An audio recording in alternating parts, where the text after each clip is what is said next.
Kita bersyukur atas nikmat Allah yang begitu besar, yang tidak pernah putus, tercurah selalu kepada kita. Bahkan andaikan kita mau menghitung nikmat Allah tersebut, kita pasti tidak akan mampu menghitungnya.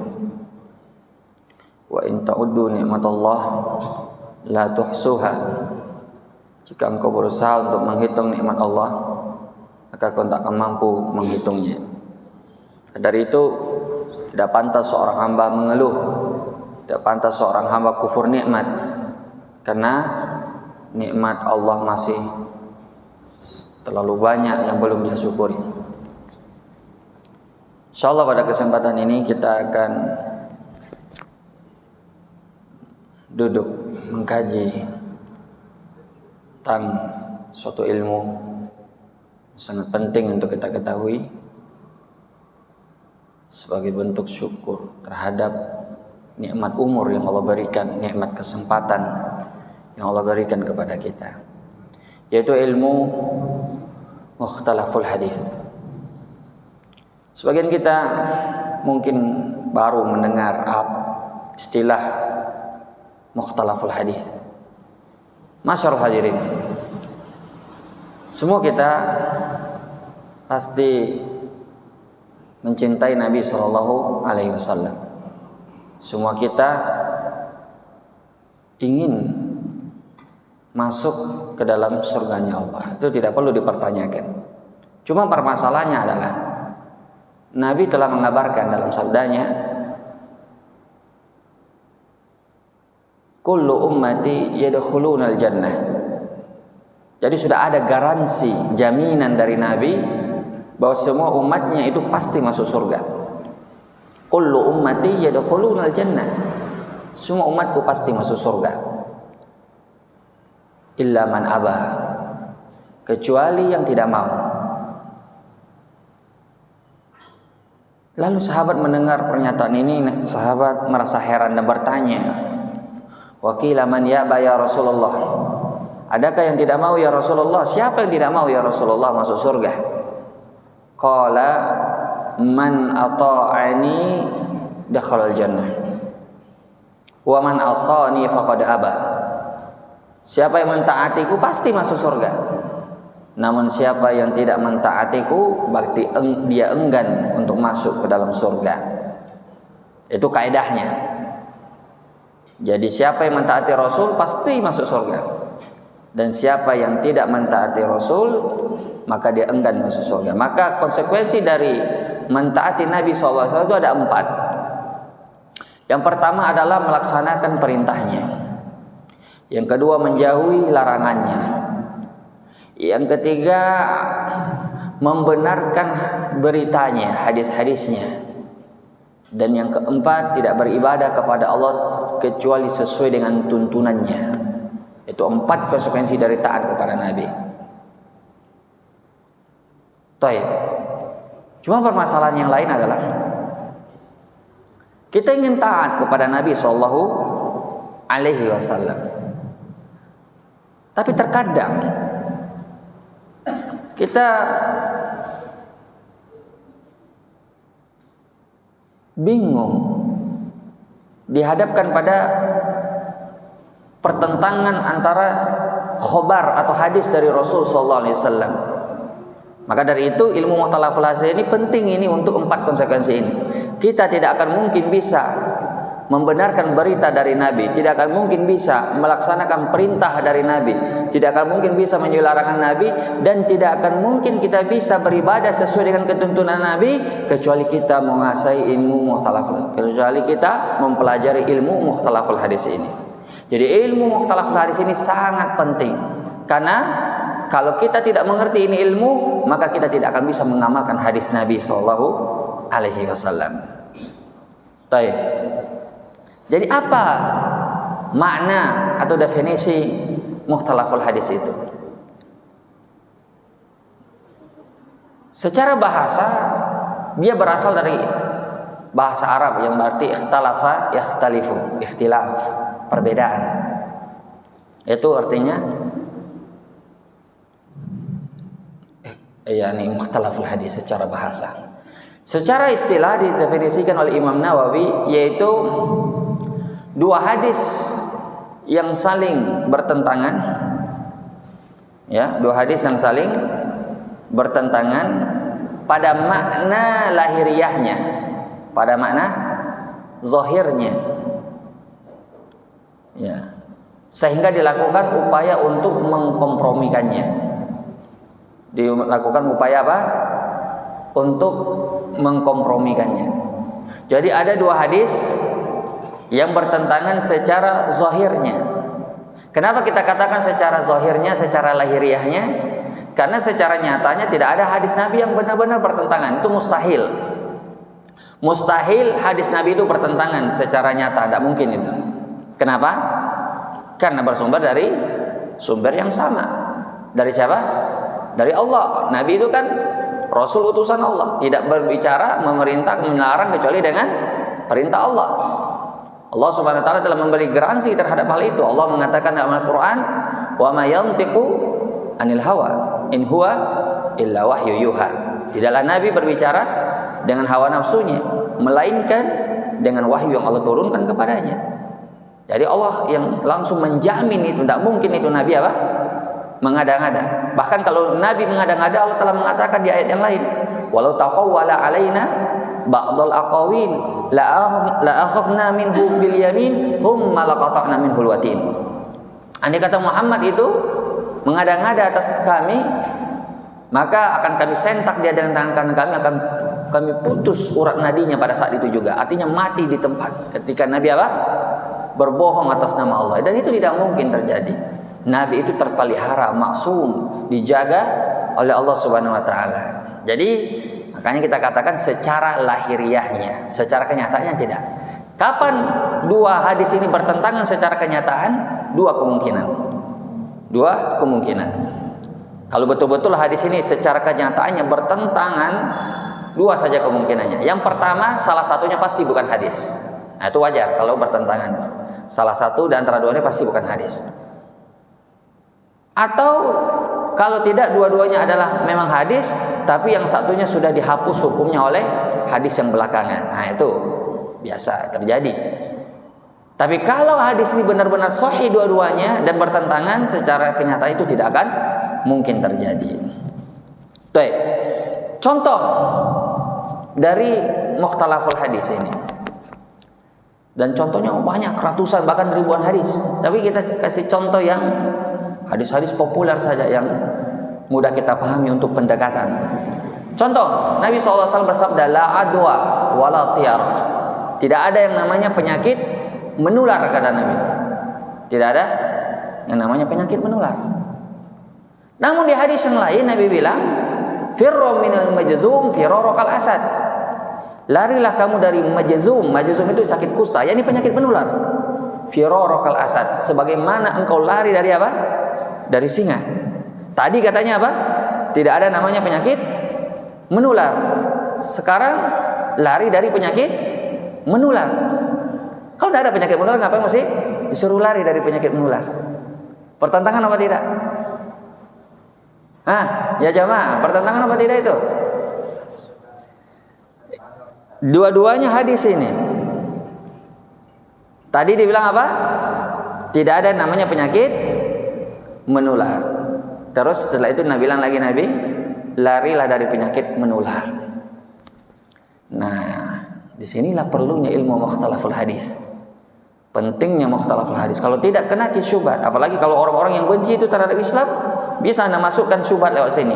Makanya orang-orang yang belajar sama orientalis barat, orang kafir, orang non muslim yang mempelajari Islam, yang mengkritik hadis macam-macam itu bisa masuk lewat sini untuk menghancurkan Islam. Dia bilang itu Nabi Muhammad itu tidak konsisten. Tadi Nabi bilang tidak ada penyakit menular. Sekarang Nabi bilang lari dari penyakit menular. Yang mana ini yang benar? Kan begitu. Biasa. Ini makanya kita ingatkan bahwa belajar ilmu hadis itu harus dari ahlinya, bukan dari musaqqafin, bukan dari orang-orang yang cuma punya wawasan. Dia mungkin punya gelar doktor, profesor, tapi dia cuma wawasan keagamaan, bukan ilmu agama. Itu berbeda dua hal itu. Sehingga dia cuma memakai nalar logikanya saja yang dangkal itu untuk ya berusaha ini bertentangan hadis, dengan gampangnya dia bilang gitu. Padahal sebenarnya hadis ini tidaklah bertentangan, bisa dikompromikan. Pertama yang kita lakukan adalah kita cek dulu nih dua-dua ini, apakah ini benar keduanya hadis Nabi atau tidak.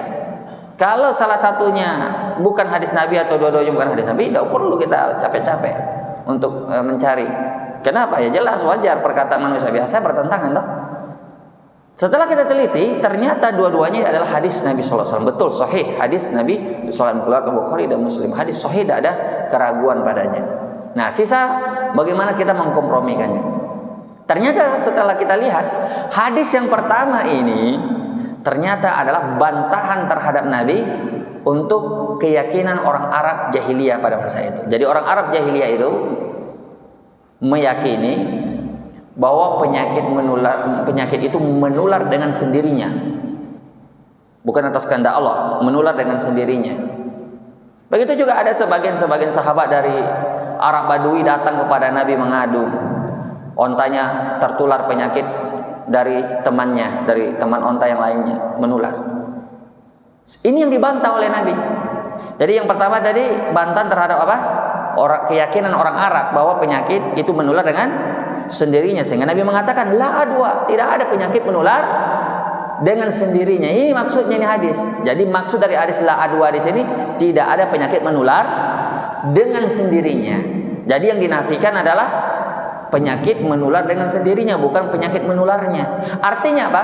Apa bedanya antara tidak ada penyakit menular dengan sendirinya dengan penyakit menular dengan sendirinya? Kalau penyakit menular dengan sendirinya, artinya mesti itu penyakit menular itu menular dengan sendirinya, walaupun tanpa izin Allah. Tapi kalau yang yang dimaksud oleh Nabi tidak ada penyakit menular dengan sendirinya, artinya apa?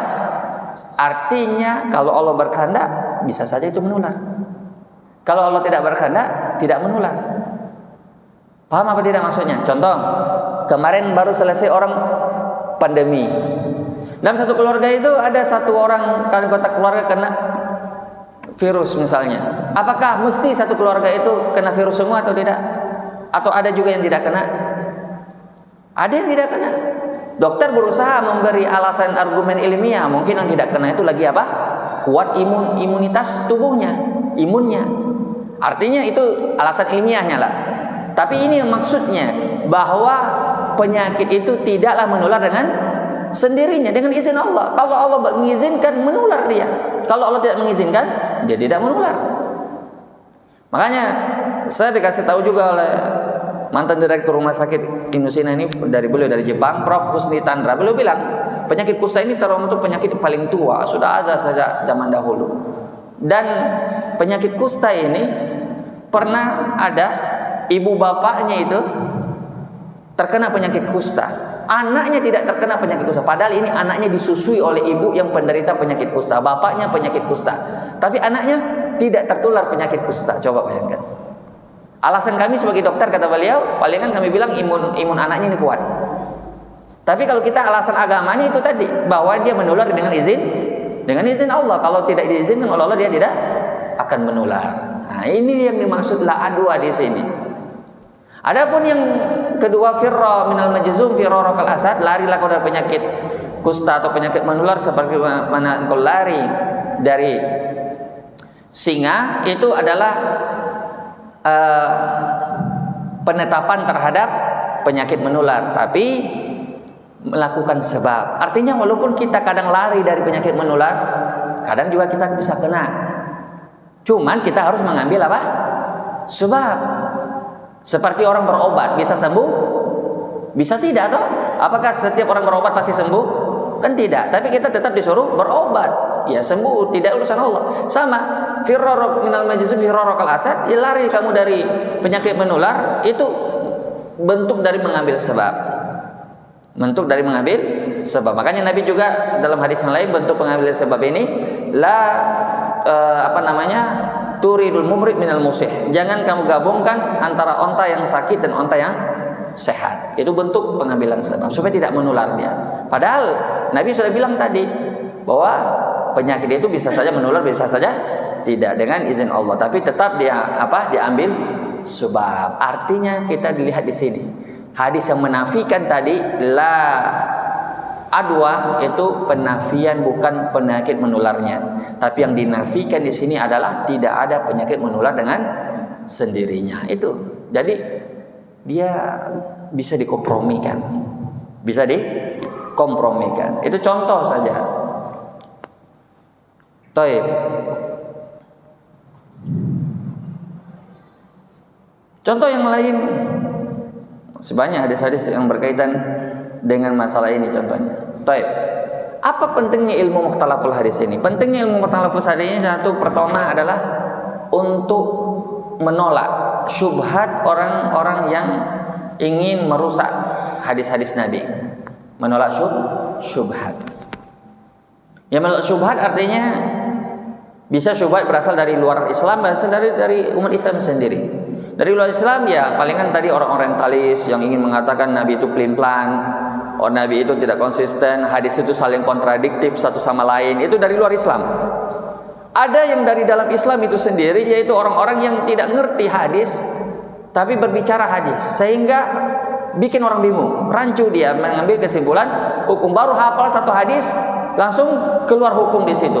Padahal Imam Ibnu Ali Al-Madini gurunya Imam Bukhari mengatakan al hadis lam yatabayyan sihhatuhu hatta yujma turuquhu. Hadis itu tidak akan bisa diketahui sahih atau tidaknya sampai dikumpulkan seluruh jalur-jalurnya. Hukum juga begitu, tidak akan bisa ambil satu hadis langsung keluar hukum di situ, tidak bisa. Makanya masih banyak orang bingung-bingung apa hukumnya musik, hukumnya isbal, hukumnya jenggot, macam-macam. Kenapa? Karena mereka tidak merangkum mengumpulkan semua hadis ini sehingga keluar dengan kesimpulan hukum. Jadi ini syubhat jatuhnya, jadi bukan lagi ilmu. Itu tadi yang kita bilang pentingnya ilmu mukhtalaful hadis. Tanpa ilmu ini tidak bisa kita amalkan hadis. Ada hadis yang mengatakan bahwa Abu Bakar isbal, berarti boleh dong isbal. Nah coba dia pegang hadis ini terus, padahal dia tidak tahu ada hadis-hadis yang lain bagaimana komika. Padahal Abu Bakar ada keterangannya kenapa beliau bisa isbal. Beliau orang kurus, asalnya beliau tidak isbal. Asalnya beliau tidak isbal hanya karena beliau kurus dan dapat lagi rekomendasi dari Nabi. Engkau tidak termasuk orang-orang yang sombong.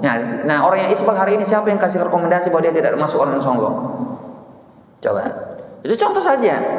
Kapan orang ingin mencari-cari celah dalam Islam ini bisa lewat ini. Dia cari hadis-hadis yang membenarkan apa yang dia yakini itu. Padahal jelas-jelas apa yang dia yakini itu bertentangan dengan agama, dengan sabda Nabi. Itu tadi bahwa kita ingin masuk surga semuanya, tapi tidak semua kita mau masuk surga. Seperti yang disampaikan oleh Nabi. Siapa yang tidak mau? Ya itu tadi yang menyelisihi tuntunan Nabi.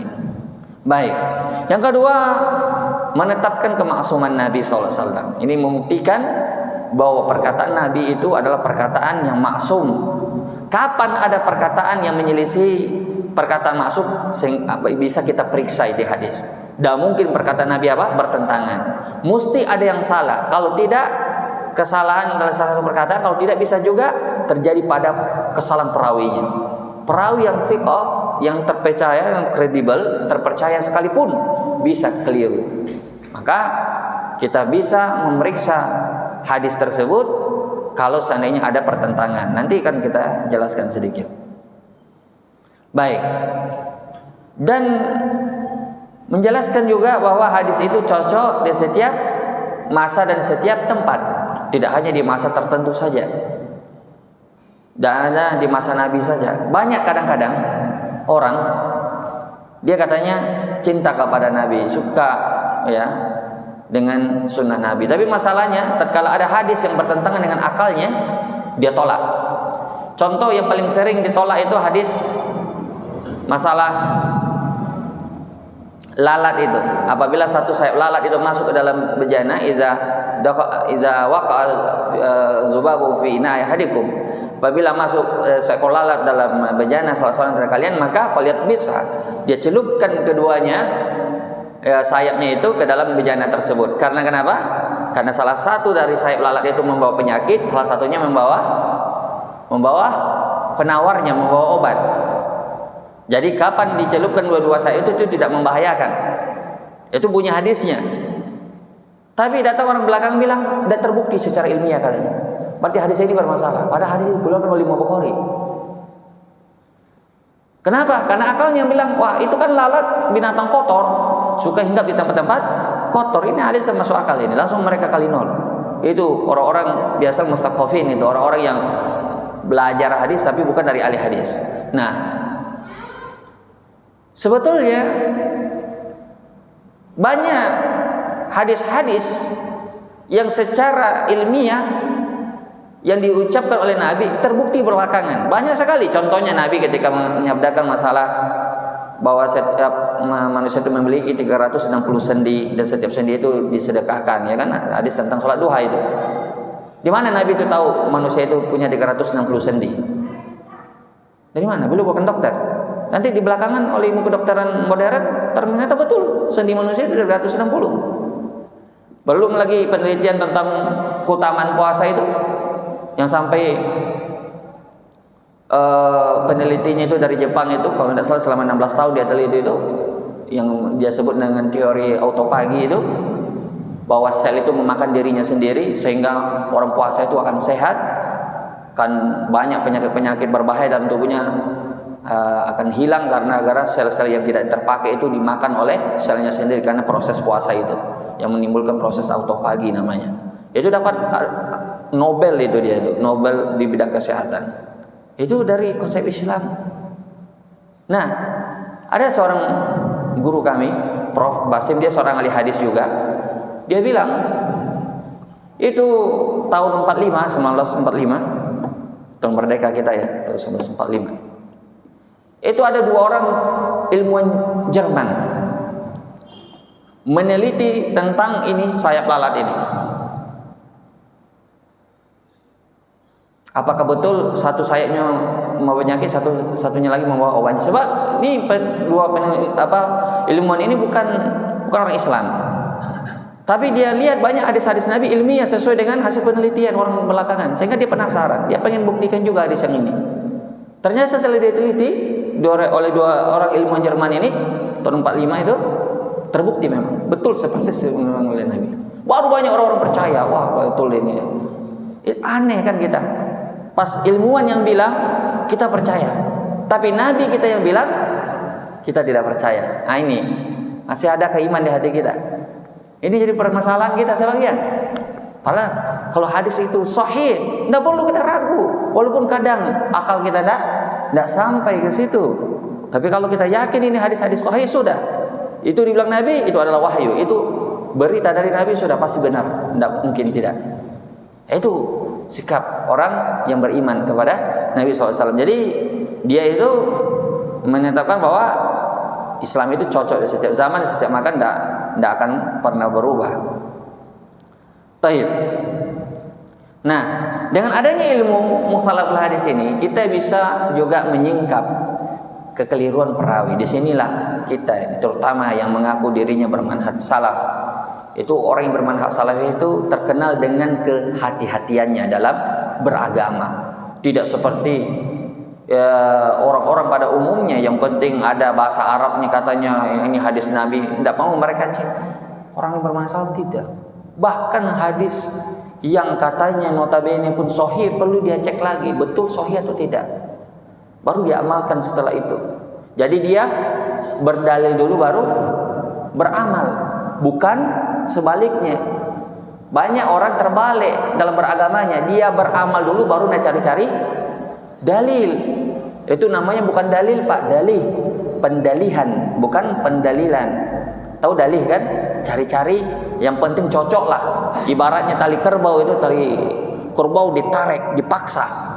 Padahal tidak cocok, dipaksa-paksakan saja. Kalau kita Ahlussunnah, orang yang mengaku bermanhaj salaf, tidak. Kita berdalil dulu, cek dulu kebenarannya, apa maksud dalilnya, baru setelah itu diamalkan. Makanya kita tidak sulit bagi kita tatkala jelas bagi kita bahwa dalil yang kita pegang ini dalil yang keliru, kita rubah, tidak apa-apa. Kita keliru nih dalil, kita tinggalkan.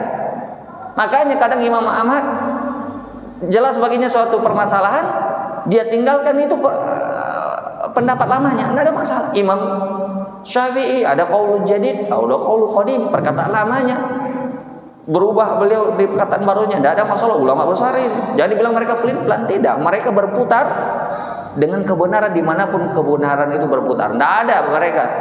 Ya ini kalau saya tinggalkan nanti bagaimana ini? Tidak ada. Pokoknya jelas bagi mereka kebenaran mereka ikuti. Jelas kebenaran bagi mereka ikuti. Jadi dalil dulu baru mengamalkan. Bukan diamalkan dulu baru cari-cari dalilnya. Maka dari itu kadang dengan adanya penguasaan kita atau pemahaman kita terhadap ilmu ini, kita kadang-kadang agak detail dan teliti dalam memahami suatu dalil gitu. Kita tanya apa dalilnya Ustaz? Apa dalilnya Kiai misalnya? Boleh kita tanya, tidak ada masalah. Setelah itu kita berusaha tanya kepada ahlinya. Oh, kamu ahli hadis ya? Betul tidak hadisnya ini? Coba cek dulu hadisnya atau tidak. Karena kadang ada perawi siqah tapi dia keliru dalam meriwayatkan. Saya kasih contoh. Ini perawi yang terpercaya ini, Ibnu Abbas. Ya, Ibnu Abbas meriwayatkan bahwasanya Nabi SAW menikahi Maimunah, bibinya itu dalam keadaan Nabi itu ihram. Ya, dalam keadaan ihram ketika umrah atau haji. Sedangkan Maimunah sendiri, sahibul kisah yang pemilik kisah ini, dia yang dinikahi oleh Nabi, bertentangan beritanya dengan Ibnu Abbas bahwa dia dinikahi dalam keadaan halal oleh Nabi. Ini tidak mungkin dikompromikan ini. Satu dalam keadaan ihram, satu dalam keadaan halal. Nah, ini dari situ kita singkap, mesti ada yang salah di sini. Nah, sehingga kita apa? Kita lihat. Nah, banyak ulama, mayoritas ulama mengatakan waktu itu Ibnu Abbas masih kecil, jadi belum mengerti persoalan. Artinya ada yang membawanya ke penafsiran seperti itu. Jadi dengan demikian kita bisa menyingkap kekeliruan. Karena dalam ilmu hadis itu namanya syadz, hadisus syadz. Syadz itu artinya mukhalafatus thiqah liman huwa awthaq minhu au jama'at minas thiqat. Artinya apa itu? Artinya ada perawi yang thiqah, dia selisihi perawi yang lebih thiqah atau lebih terpercaya daripada dirinya, atau sekelompok perawi yang lebih terpercaya dari dirinya. Penyelisihan ini dinamakan apa? Syadz dalam ilmu hadis. Jadi hadis ini termasuk hadis lemah. Baik. Itu kita terlalu panjang, saya kan 7:05 sudah masuk isya saya lihat. Ilmu ini kapan munculnya? Sebenarnya ilmu ini sebagai ilmu yang diakui sebagai ya, takyid ya, kaidah-kaidah yang dibukukan dan seterusnya, itu munculnya sejak pertama kalinya di masa Imam Syafi'i. Imam Syafi'i lah penemu ilmu ini, dikenal sebagai penemu ilmu ini. Sebagaimana Imam Syafi'i juga dikenal sebagai penemu ilmu usul fikih. Imam Syafi'i itu luar biasa ya. 7 tahun sudah hafal Al-Quran, sudah hafal Muwatta, 8 tahun. Luar biasa Imam Syafi'i itu, banyak sekali jasanya untuk Islam dan kaum muslimin. Nah, tapi sebagai cikal bakal ini ilmu hadis itu sudah ada sejak zaman Nabi. Nabi itu kadang mengucapkan suatu hadis dan dipertanyakan oleh sahabatnya. Contoh, Nabi bersabda misalnya, man husiba udzib, siapa yang dihisab diazab. Siapa dihisab pasti diazab. Aisyah mendengarkan hadis ini, istri beliau mengatakan, bukankah Allah telah mengatakan dalam Al-Quran, fa amma man utiya kitabahu biyamini fasawfa yuhasabu hisaban yasir. Bukankah Allah telah mengatakan dalam Al-Quran, siapa yang dihisab oleh Allah dengan hisab yang mudah, maka Allah akan siapa yang diberi oleh Allah catatan amal di sebelah kanannya, maka akan dihisab dengan hisab yang mudah. Berarti dia tidak diazab. Siapa yang diberi catatan amal di tangan kanannya. Jadi seolah-olah Aisyah merasa pernyataan Nabi ini bertentangan dengan ayat ini. Nah, inilah ilmu mukhtalaful hadis namanya, dua dalil yang saling apa? Bertentangan. Sehingga Nabi menjelaskan bahwa hisab itu terbagi dua. Ada hisab yang disebut dengan ard, ada hisab yang disebut dengan nikosh. Makanya Nabi mengatakan, inna madzalikal ard, yang kamu maksud itu Aisyah, yang dimaksud oleh ayat itu adalah al-ard. Al-ard itu artinya pemaparan amalan. Jadi setiap kita ini nanti satu persatu, semua manusia ini nanti satu persatu dihisab oleh Allah, menghadap Allah satu persatu. Bayangkan lamanya itu hari kiamat itu, nanti itu hari hisab itu, satu persatu dihisab. Yang ard ini modelnya disebutkan seluruh dosa-dosa. Jadi ceritanya dia sudah terima catatan amal di sebelah kanannya, dia penghuni surga sudah. Tapi dia dipanggil oleh Allah, disebutkan dosa-dosanya. Hai fulan, bukankah kau telah melakukan ini di hari ini, melakukan dosa ini lagi ini. Semua dosa-dosanya dihitung oleh Allah, semuanya. Satu pun tidak ada yang dia ingkari. Betul ya Allah, saya melakukan itu. Betul dosa melakukan itu. Lalu kata Allah, saya tutupi dosamu di dunia dan saya ampuni hari ini dosamu di hari kiamat. Artinya Allah tutupi aibnya, dosa-dosa yang dia lakukan ketika di dunia tidak dibongkar oleh Allah, dan di akhirat Allah ampuni dosanya tersebut. Ini hadis dikeluarkan oleh Imam Al-Bukhari. Jadi Allah tutup dia dari pandang manusia. Ini untuk menampakkan rahmat Allah atas orang tersebut. Andaikan bukan karena ampunan Allah, binasa itu orang, karena saking banyaknya itu dosanya itu disebutkan satu persatu oleh Allah, dia merasa dirinya sudah mau dicampakkan ke dalam neraka. Ini namanya disebut dengan hisab pemaparan. Ada namanya hisab yang istilahnya itu nikosh. Nah, ini debat, jidal. Di debat dosanya sedetail-detailnya. Sampai dia tidak mampu menjawabnya. Sampai dia tidak mampu mempertahankan membela dirinya. Kenapa kamu melakukan ini? Kenapa kamu bekerja di situ? Kenapa kamu makan dari hasil itu? Kemana kamu belanjakan uangmu? Apa kau gunakan umur yang kuberikan kepada? Semua dihisab oleh Allah sampai dia tidak bisa sudah. Nah, ini kos. Nah, makanya Nabi bilang, man nukisha hisab yahlak. Siapa yang dinikos, siapa yang didebatkan saat hisab, maka dia pasti binasa. Itu yang dimaksud dengan oleh Nabi, man husib udzib. Siapa yang dihisab pasti akan diadab. Jadi ternyata hisab itu terbagi dua. Baik. Contoh lain seperti misalnya Nabi mengatakan, man ahabba liqa Allah ahabba Allah liqa'ah, wa man kariha liqa Allah kariha Allah liqa'ah. Siapa yang suka bertemu Allah, Allah suka juga bertemu dengannya. Dan siapa yang benci bertemu Allah, Allah juga benci bertemu dengannya. Apa artinya bertemu dengan Allah? Apa artinya bertemu dengan Allah? Mati toh, meninggal. Kalau bertemu dengan Allah artinya meninggal. Lalu Aisyah memahami perkataan ini, ya Rasulullah, akarahiyatul maut. Apakah maksudnya benci bertemu dengan Allah itu benci kematian? Kulluna nakrahul maut. Semua kita pasti benci mati. Berarti artinya kita tidak suka bertemu dengan Allah karena kita benci mati. Paham apa tidak ini? Sehingga diluruskan pemahaman Aisyah oleh Nabi. Bukan begitu maksudnya bintas Siddiq. Bukan begitu maksudnya. Maksudnya adalah orang beriman tatkala dia mau meninggal, Allah perlihatkan kedudukannya nanti di surga. Allah perlihatkan rahmat yang disiapkan untuk orang ini.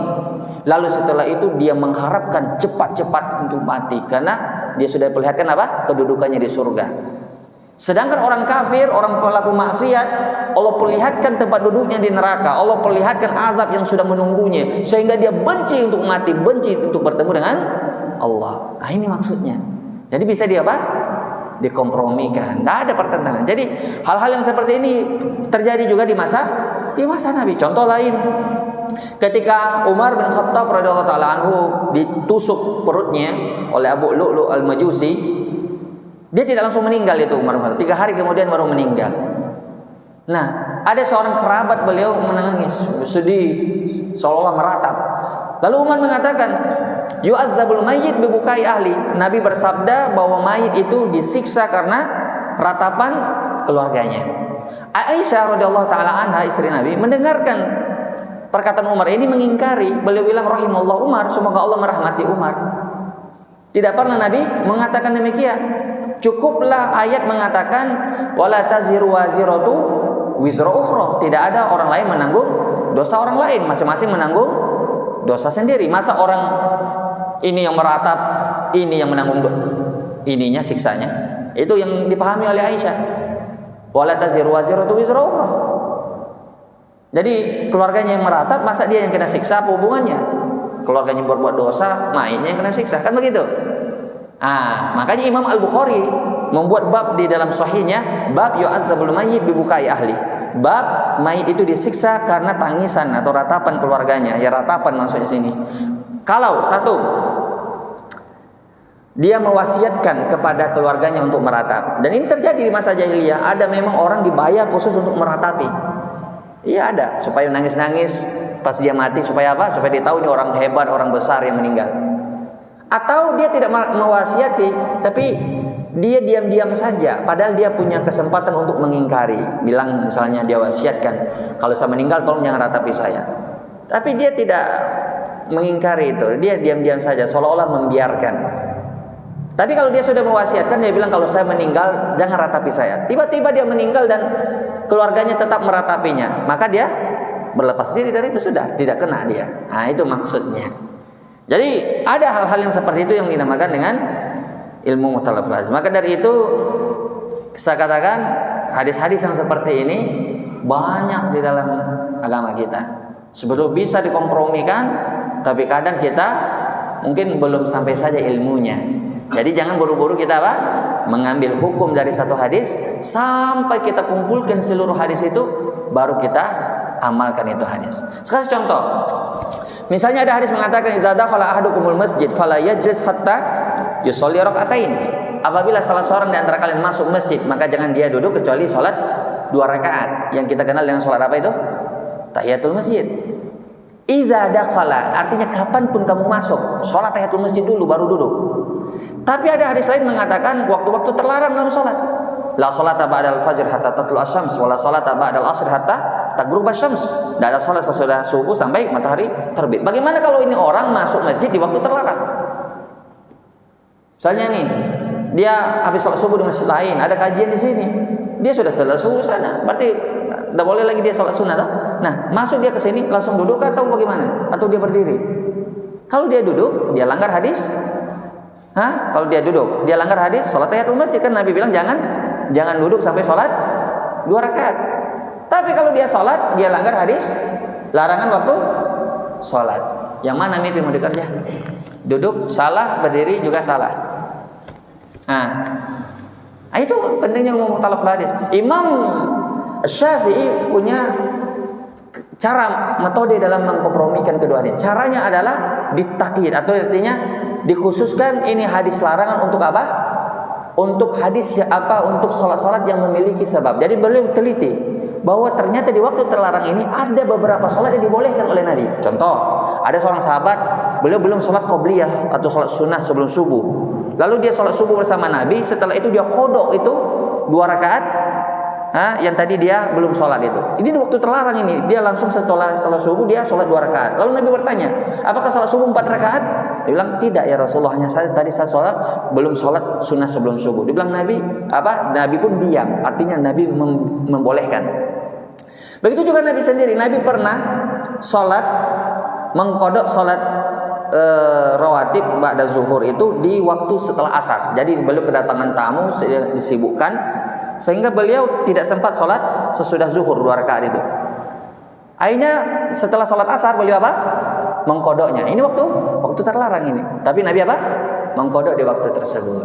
Nah, jadi Imam Syafi'i memandang ada waktu sholat-sholat tertentu yang memiliki sebab yang diperbolehkan di waktu terlarang. Maka dari itu beliau mengatakan sholat tahiyatul masjid juga bagian dari itu. Sholat tahiyatul masjid juga sholat memiliki sebab. Maka boleh sholat tahiyatul masjid dilakukan di waktu yang terlarang. Bisa dipahami atau tidak ini? Tapi kalau sholat sunnah mutlak tidak boleh. Sholat sunnah saja, pengen sholat sunnah saja, maka itu tidak boleh, itu terlarang. Makanya pernah terjadi di masa Imam Ibnu Muhammad bin Sirin, seorang yang sholat sunnah mutlak sesudah sholat subuh. Dia ahli ibadah tapi jahil, tidak memiliki ilmu. Dia semangat ibadah, cuman tidak rajin ikut kajian. Ya, cuman ibadah saja. Jadi ditegur oleh Imam ini Muhammad bin Sirin. Terus orang ini ngeyel, dia bilang, apakah Allah akan menyiksa saya karena saya sholat? Masa Allah mau siksa saya gara-gara saya sholat? Dia bilang, tidak. Kamu tidak disiksa karena sholatmu, tapi kamu disiksa karena menyelisihi tuntunan nabimu. Jadi diingkari oleh Muhammad bin Sirin. Sholat sunnah mutlak di waktu terlarang tidak boleh, karena menyelisihi tuntunan Nabi. Tapi kalau memiliki sebab, ini cara mengkompromikan hadis ini. Sebagian ulama berpendapat boleh melakukan sholat sunnah yang memiliki sebab di waktu terlarang. Inilah yang dipilih oleh Imam Asy-Syafi'i. Walaupun kita katakan di sini ada perbedaan pendapat di kalangan ulama. Guru kami, misalnya Syekh Abdul Muhsin Al-Abbad, Anda dengar langsung itu dari ketika beliau ditanya itu tentang orang yang masuk di waktu sebelum maghrib. Itu kan waktu terlarang. Beliau bilang jangan sholat. Beliau melarang. Itu mazhab dari mazhab Hambali yang melarang untuk sholat di waktu terlarang. Wallahu ta'ala alam. Jadi kira-kira inilah faedah dari kita belajar ilmu mukhalaful hadis. dengan adanya sedikit gambaran kita tentang ilmu ini, kita lebih apa istilahnya, lebih haus untuk menggali lagi hadis yang selama ini mungkin baru 1-2 yang sampai ke kita, baru kita pegang kokoh, padahal ternyata ada hadis lain mungkin saja bertentangan dengan hadis yang kita pegang, sehingga kita terus belajar terus. Intinya satu saja, intinya kita berdalil dulu baru beramal, jangan beramal dulu baru cari-cari dalil. Itu intinya. Jadi orang yang prinsipnya seperti ini, dia berdalil dulu, dia akan berusaha mempelajari agama ini, dalil-dalilnya, kemudian dia pegang untuk diamalkan. Sehingga kapan dia dapat ilmu baru lagi, oh ternyata salah yang selama ini saya pelajari, oh belum sampai ilmu saya ternyata keliru ini yang saya yakini, dia rubah, tidak ada masalah. Kenapa? Ilmu terus berkembang, ilmu bertambah terus. Kadang hari ini kita belum tahu, sebentar dapat ilmu baru, kita bertambah ilmu kita tinggalkan pemahaman yang salah itu, tidak ada masalah. Itulah al-sunnah wal jamaah sebenarnya. Itulah yang dimaksud oleh Nabi, man ata'ani itu. Siapa yang mentaatiku dakhalal jannah. Wallahu taala alam. Barangkali ini dulu pembahasan kita. Saya kira sisa 5 menit. Kalau ada yang mau bertanya saya persilakan, kalau tidak ada saya cukupkan. Ya. Tentang bagaimana hukum orang sholat di belakang imam yang tajwidnya masih kurang bagus. Jadi pertanyaan umum ya, tajwid kurang bagus itu seperti apa? Karena khata, kesalahan itu ada 2. Khata khafi, ada khata jali. Khata khafi yang masih tersembunyi itu yang sangat detail dan hanya biasa dipahami oleh orang ahli qiraat. Itu khata khafi namanya, masalah-masalah tajwid yang mendetail. Ada namanya khata jali yang bisa merubah makna.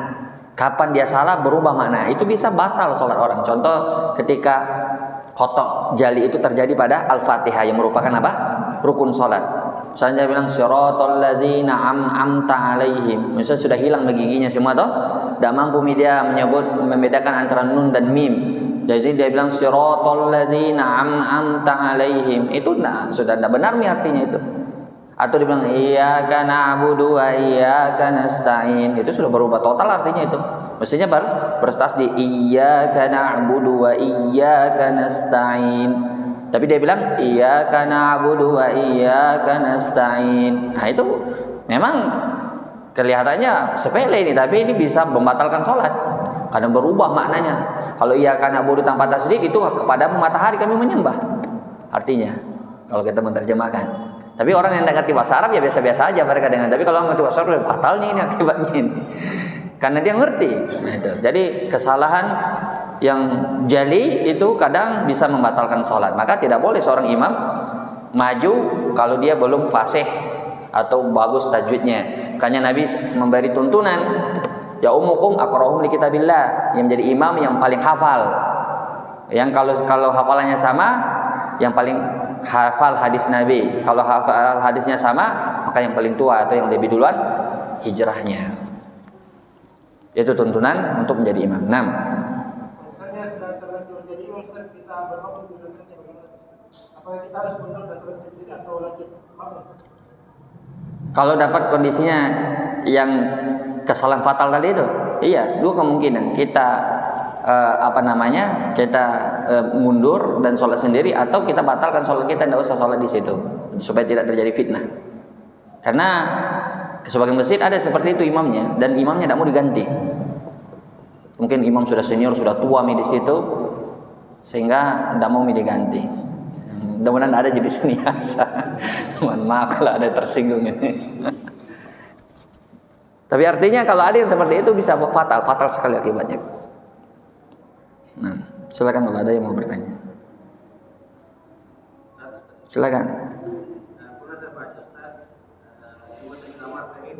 Siapa yang melaksanakan 12 rakaat itu akan dibangunkan istana di surga. Itu sunnah sebelum subuh dan 2 rakaat sebelum zuhur. 4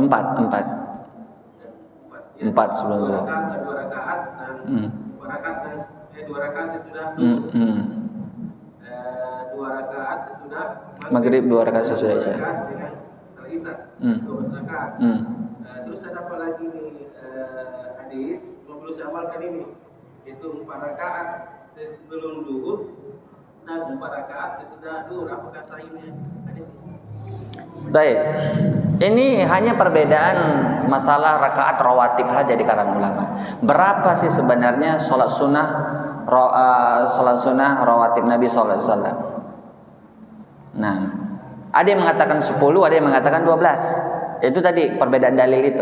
Yang mengatakan 10 rakaat yang dijaga sekali oleh Nabi, ba'diyah dan qobliyahnya itu cuma 10 rakaat. Itulah hadis Ibnu Umar.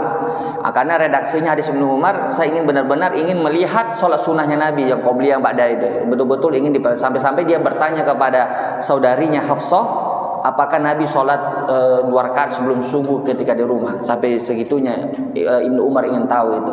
Karena Nabi itu kalau sampai di masjid langsung sholat subuh.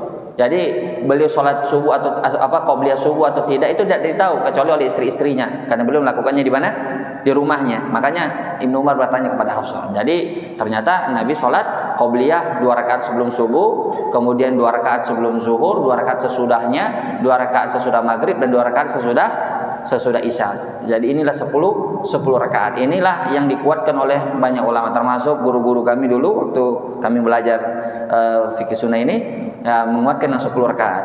Adapun yang 12 rakaat, mereka mengarahkan bahwa yang dimaksud itu adalah bukan sholat sunnah rawatib, tapi yang dimaksud itu adalah yang penting sholat sunnah, mau sholat duha, mau sholat apa saja, yang penting jumlahnya itu adalah 12 rakaat. Adapun hitungan yang tadi 4 sebelum zuhur, 4 sesudahnya, itu hitungan, tapi bukan yang selalu dijaga oleh Nabi. Yang penting dia jaga itu 12 rakaat dalam sehari itu, maka dibangunkan atasnya apa?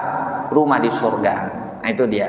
Ada yang mengatakan lebih dari 2 rakaat, tapi ini pendapat yang paling populer. Ya, jadi ini berkaitan dengan sebetulnya jumlah rakaat rawatib saja. Ya, tapi kalau yang ingin mengamalkan saya ingin 4 sebelum zuhur, 4 sesudah zuhur, tidak ada masalah. Tidak ada masalah. Itu bagus. Itu bagus. Yang penting kaidahnya dalam beramal yang seperti ini adalah amalan yang paling disukai oleh Allah itu banyaknya apa konsistennya? Konsistennya. Ahabbul a'mali ilallah adwamuha wa in qall. Ahabbul a'mal ilallah adwamuha wa in qall. Amalan yang paling dicintai oleh Allah adalah yang paling continue, yang paling konsisten walaupun amalan itu sedikit. Apatah lagi kalau amalan ini bukan amalan sedikit. Hadis Ibnu Umar tadi bukan amalan sedikit, karena memang begitu yang dilakukan oleh Nabi. Tapi kalau dia ingin banyak lagi daripada itu, boleh-boleh saja. Yang penting bisa apa? Konsisten. Itu aja. Baik, wallahu alam, karena waktu sudah teriak-teriak dari tadi. Kita cukupkan dulu ya. Terakhir. Tolong apa itu? Bismillah, apakah boleh mengamalkan hadis dhaif tapi dhaifnya banyak jalur-jalurnya? Baik. Hadis dhaif yang memiliki banyak jalur dan dia dikuatkan oleh jalur-jalur ini, maka hadis ini boleh diamalkan. Kenapa? Karena naik derajatnya menjadi hadis hasan. Ini diistilahkan oleh ahli hadis hasan li ghairihi. Jadi hadis itu kalau ditinjau dari sisi diterima atau ditolaknya itu terbagi menjadi 5. Ada namanya hadis sahih li dzatihi, sahih li ghairihi, hasan li dzatihi, hasan li ghairihi, dan dhaif. Ini yang kelima. Yang 4 ini makbul, ini diterima. Sahih li dzatihi, yakni secara zatnya sahih, memang asalnya sahih. Sahih li ghairihi, asalnya itu hadisnya hasan. Apa bedanya hadis hasan dan sahih? Bedanya cuma dari sisi hafalan saja. Yang sahih hafalannya dhabit, yang hasan hafalannya agak di bawah sedikit. Yang 4 syarat yang lainnya sama, karena syarat ada sahih itu ada 5. Kemudian jadi sahih li ghairihi ini asalnya itu hasan, tapi karena ada jalur-jalur penguat yang lainnya berubah dia menjadi apa? Sahih. Tapi asalnya tadi hasan, makanya diistilahkan oleh hadis sahih li ghairihi. Sahih karena jalur-jalur yang lain. Ada hasan di dzatihi, memang secara asalnya memang adalah hadis hasan. Kemudian ini dia yang ditanyakan, hasan li ghairihi. Asalnya apa? Asalnya hasan li ghairihi apa? Dhaif, lemah.